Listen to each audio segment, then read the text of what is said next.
ఇందాక వెంకటకృష్ణ మాట్లాడుతూ చంద్రబాబు నాయుడు గారు ఉప ప్రధాని అయ్యే అవకాశం ఉంది. నరేంద్ర మోడీ గారు కూడా చంద్రబాబు నాయుడు గారికి ఆ మాత్రం గౌరవిస్తారు. దేశంలో చంద్రబాబు నాయుడు గారి సీనియారిటీని ఉపయోగించుకోవాల్సిన అవసరం ఉంది. చంద్రబాబు నాయుడు గారు హైటెక్ ముఖ్యమంత్రి, హైటెక్ వ్యక్తి అని చెప్పి పేరు తెచ్చుకున్నారు కదా, అది దేశానికి కూడా ఉపయోగపడిద్ది అని చెప్పి అందరికీ తెలుసు. కాబట్టే చంద్రబాబు నాయుడు గారు ఉప ప్రధాని అవబోతున్నారు అన్నట్టుగా ఏబిఎన్ వెంకటకృష్ణ డిబేట్ పెట్టాడు. ఎందుకు పెట్టాడంటే లోకేష్ గారు సీఎం చేయాలా, దానిలో భాగంగా చంద్రబాబు నాయుడు గారిని నిదానంగా తప్పించే ప్రయత్నం చేసుకుంటూ లోకేష్ గారు సీఎం చేసే ఒక వ్యూహాన్ని వాళ్ళు అమలు చేసుకుంటా ఉన్నారు.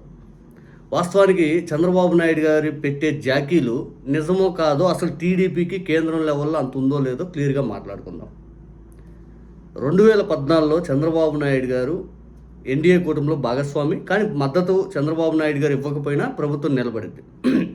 అటువంటి సందర్భంలో చంద్రబాబు నాయుడు గారికి 2 కేంద్ర మంత్రి పదవులు ఇచ్చారు. ఒకటి అశోక్ గజపతిరాజు విమానయాన శాఖ, ఇంకోటి సుజనా చౌదరి గారు, ఆయన ఏంది సహాయ మంత్రి. చంద్రబాబు నాయుడు గారు మద్దతు అనేది అక్కడ లేకపోయినా ఇచ్చింది 2. అంటే ఈయన మద్దతు ఇవ్వకపోయినా నిలబడే ప్రభుత్వం. ఇప్పుడు చంద్రబాబు నాయుడు గారు మద్దతు ఇస్తేనే నిలబడే ప్రభుత్వం. ఇప్పుడు ఎన్ని ఇచ్చాడయా? 2. సేమ్ పెమ్మసాని గారికి, ఆయన శ్రీకాకుళం ఆయనకి రామ్మోహన్ నాయుడు గారికి ఏం తేడా? చంద్రబాబు నాయుడు గారికి పలుకుబడి ఉన్న పెరిగిందా? ఏమీ పెరగల. అదే విమానయాన శాఖ, ఈయనకి ఒక సహాయ మంత్రి. ఏం మారలా. ఇక చంద్రబాబు నాయుడు గారు 2024 ఎన్నికల్లో గెలిచాక 5 మంత్రి పదవులు కావాలి, లోక్సభ స్పీకర్ మాకు కావాలి అన్నారు. లోక్సభ స్పీకర్ ఏమైనా ఇచ్చారా? 5 మంత్రి పదవులు ఇచ్చారా? కనీసం సహాయ మంత్రి పదవులు అయినా ఇచ్చారా? ఇక చంద్రబాబు నాయుడు గారు ఆ డిమాండ్ అనేది తీసి పక్కన పెట్టేశారు.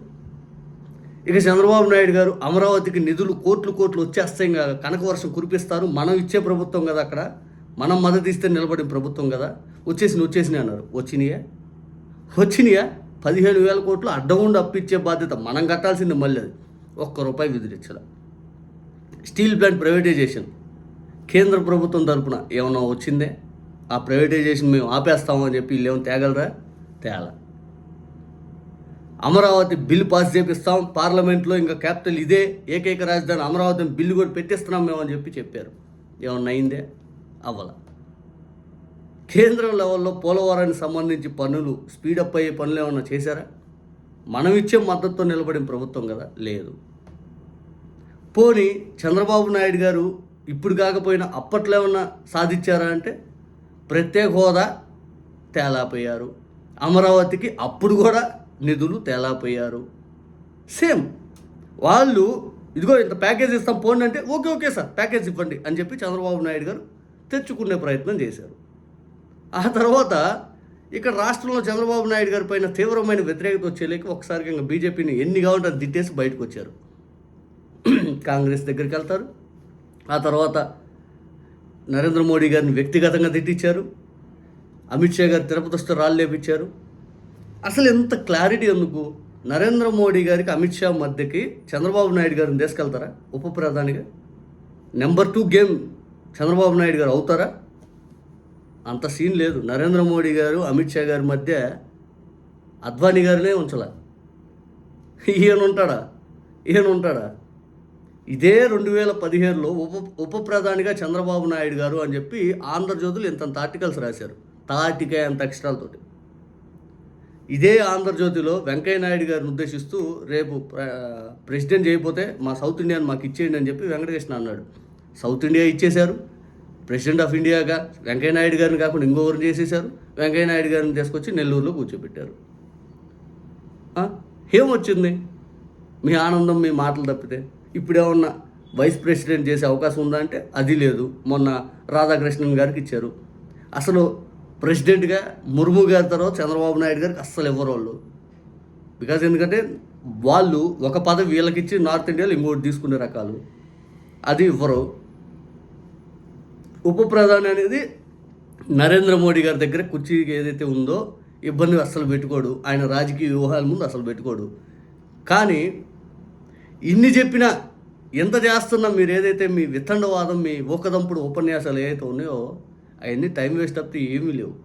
పవన్ కళ్యాణ్ గారు ఆల్రెడీ జనాలకు అర్థమైపోయింది. పవన్ కళ్యాణ్ అనే వ్యక్తి తెలుగుదేశం కోసమే ఆ పార్టీ పుట్టింది, తెలుగుదేశం కోసమే ఆయన పనిచేస్తాడు. తెలుగుదేశంలో లోకేష్ గారు సీఎం చేపించడానికి ఆయన ఇప్పుడు తాపత్రయపడతా ఉన్నాడు. అసలు ఆయన నమ్మి ఓట్లు వేసిన వాళ్ళందరూ ఇప్పుడు తడిగొట్టేసుకొని ఉన్నారు. ఆయన తీసి పక్కన పెట్టి ఈ రేసులో అసలు ఆయన లేడు. ఇప్పుడు బీజేపీని పూర్తి స్థాయిలో చంద్రబాబు నాయుడు గారు హ్యాండ్ ఓవర్ చేసుకునే అంత డప్పు కొడతా ఉన్నారే. ఆయన నితీష్ కుమార్ గారు కేవలం ఆయనకి నరేంద్ర మోడీ గారిని ప్రైమ్ మినిస్టర్ ఆఫ్ ఇండియా క్యాండిడేట్గా బీజేపీ ప్రకటిస్తే 2014 ముందు వెంటనే బయటకు వచ్చాడు. మళ్ళీ విత్ ఇన్ ద స్పాన్ మళ్ళీ అటు వెళ్ళిపోయాడు.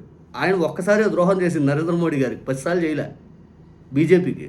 అటువంటి ఆయన్నే తీసుకొచ్చి ముఖ్యమంత్రిగా దింపేసి రాజ్యసభ ఇచ్చి కేంద్ర మంత్రి చేస్తూ ఉంటారు. చంద్రబాబు నాయుడు గారు 3 సార్లు బీజేపీని మోసం చేశారు. ఇన్నిసార్లు మోసం చేసినా బీజేపీ తీసుకొచ్చి ప్రైమ్ మినిస్టర్ ఆఫ్ ఇండియా చేస్తారా?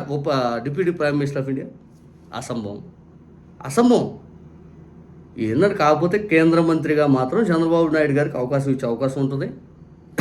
అంతేగాని ఉప ప్రధానులు ఇవన్నీ జరగకపోవచ్చు.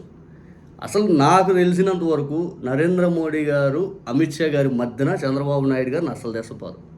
ఎందుకంటే వాళ్ళకి తెలుసు చంద్రబాబు నాయుడు గారు 2022లో ప్రెసిడెంట్ ఎలక్షన్ జరుగుతుంటే చంద్రబాబు నాయుడు గారికి రాజ్యసభ 2, మన ఎంపీలు 3 ఇట్లా ఉన్నారు సపోర్టు.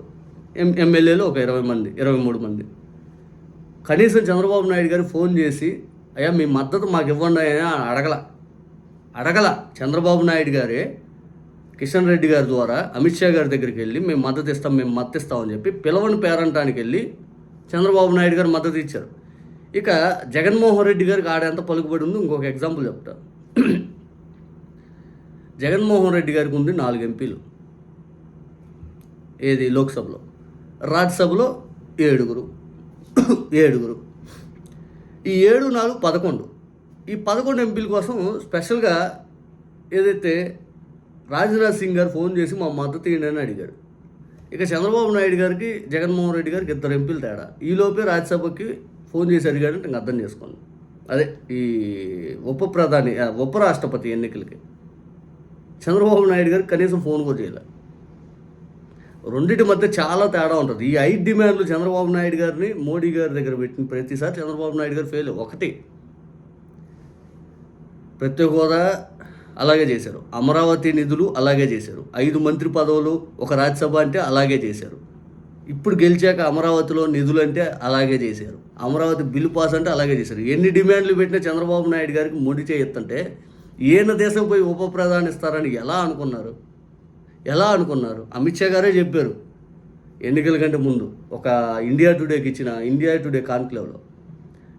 పొత్తులైతే అడుగుతూ ఉన్నారు వేరే ఒక పార్టీ ఆంధ్రా నుంచి, మేము ఒక సందర్భం కోసం వెయిట్ చేస్తున్నాం అంటే జగన్ గారి కోసం వెయిట్ చేస్తూ ఉన్నారు. జగన్ గారు అంటే జగన్ గారితో పొత్తు పెట్టుకోవాలని బీజేపీ. ఇక చంద్రబాబు నాయుడు గారు లేదు అని పదే అడుగుతుంటే ఇంకా ఫైనల్గా ఓకే చెప్పారు. లేకపోతే చంద్రబాబు నాయుడు గారితో ఇష్టపూర్వకంగా వాళ్ళు పొత్తు పెట్టుకోవడానికి అస్సలు ఇష్టపడరు. ఇంకా వీళ్ళు చెప్పే డప్పేం పై లెవెల్లో ఓహో చంద్రబాబు నాయుడు గారు లేకపోతే ఇంకా అసలు సూపర్ ఎక్స్ట్రాడినరీ, గతంలో ప్రధానమంత్రి అవకాశం వచ్చింది, ఏడొచ్చింది అది చెప్పడం, వచ్చింది ఏదో చెప్పాయంటే అది చెప్పడం, వచ్చిన ప్రధానమంత్రి అవకాశం చెప్పండి అంటే అది చెప్పడం. కానీ విచ్చలు విడిగా కొట్టేస్తూ ఉంటారు ఆ వాస్తవాలు.